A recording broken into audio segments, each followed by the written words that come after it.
হযরত আলী ও হযরত আবু হুরায়রা রাদিয়াল্লাহু তাআলা আনহু হইতে হাদিস বর্ণনা করা হইয়াছে যে, যখন আমার উম্মত এই ১৫টি দর্শনীয় কাজে লিপ্ত হইয়া যাইবে, তার মধ্যে এই দুই বিষয় উভয় হাদিসে রহিয়াছে যে, জাকাত আদায় করা জরিমানা মনে করিবে, অর্থাৎ জাকাত আদায় করা এমন কষ্টকর হইয়া দাঁড়াইবে যেমন জরিমানা আদায় করা কষ্টকর হয়, অথবা জরিমানা মতো তাদের নিকট হইতে জাকাত উসুল করা হয়।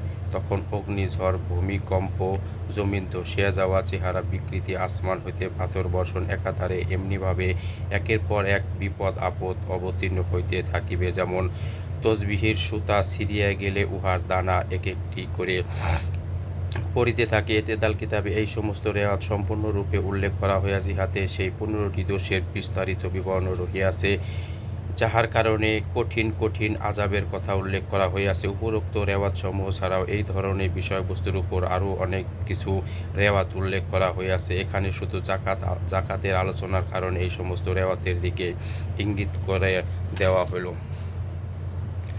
রাসূলুল্লাহ সাল্লাল্লাহু আলাইহি ওয়াসাল্লাম ইরশাদ করেছেন, যে কোনো সম্পদ স্থলে অথবা সমুদ্রে যেখানে নষ্ট হয়, উহা জাকাত আটকায় রাখার কারণে নষ্ট হয়।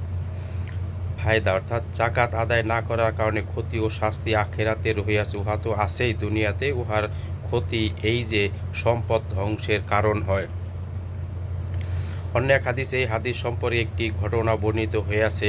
হযরত উবাদা ইবনে সামেদ রাদিয়াল্লাহু তাআলা আনহু বলেন, রাসূলুল্লাহ সাল্লাল্লাহু আলাইহি ওয়াসাল্লাম মক্কা মুকাররমায় হাতিমের ছায়াতে বসিয়াছিলেন। এক ব্যক্তি আসিয়া আরজ করিল, ইয়া রাসূলুল্লাহ সাল্লাল্লাহু আলাইহি ওয়াসাল্লাম, অমুক পরিবারের মালপত্র সমুদ্রের তীরে পড়িয়াছিল, উহা ধ্বংস হইয়া গিয়াছে, সমুদ্রের ঢেউয়ের কারণে সম্ভবত ধ্বংস হইয়াছে। রাসূলুল্লাহ সাল্লাল্লাহু আলাইহি ওয়াসাল্লাম বলিলেন, স্থলভাগে অথবা সমুদ্রে যে কোনো সম্পদ স্থলভাগে বা সমুদ্রে, অর্থাৎ সমগ্র দুনিয়াতে এই কারণে ধ্বংস হয় যে উহা জাকাত আদায় করা হয় নাই। তোমরা জাকাত আদায়ের মাধ্যমে তোমাদের সম্পদের হেফাজত করো, সদকা ও দান খয়রাতের মাধ্যমে তোমাদের রোগীদের চিকিৎসা করার আংশিক বিপদসমূহ দোয়ার মাধ্যমে দূর করো, কেননা দোয়া ওই সমস্ত বিপদকেও দূর করে দেয় যাহা আসিয়া পড়িয়াছে, আর ওই বিপদকেও দূর করে যাহা এখনও আসে নাই।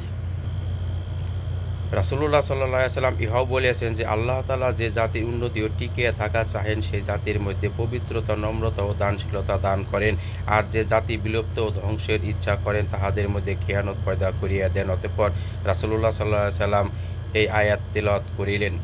এই আয়াত সূরা আনআমের ৫ম রুকুতে রহিয়াছে, যাহা দ্বারা শুরু হইয়াছে। ইহার পূর্বে দুই আয়াত শিক্ষা ও উপদেশ হাসিল করার জন্য পূর্ববর্তী উম্মতের ধ্বংসের একটি মূল কারণ ইরশাদ করিয়াছেন যে, আমি পূর্বেকার উম্মতদের প্রতিও যাহারা আপনার পূর্বে ছিল পয়গাম পাঠিয়াছিলাম, যেন তাহারা পয়গামের কথা মানিল না। তখন আমি তাহাদেরকে বিপদ আপদ ও রোগ ব্যাধি দ্বারা পাকড়াও করিয়াছি, অর্থাৎ বিভিন্ন বিপদ আপদ ও রোগ ব্যাধির মধ্যে লিপ্ত করিয়া যাহাতে তাহারা বিনয় প্রকাশ করে। অতঃপর যখন তাহাদের উপর আমার পক্ষ হইতে বিপদ আপদের শাস্তি পৌঁছিল, তখন তাহারা বিনয় প্রকাশ করিল না।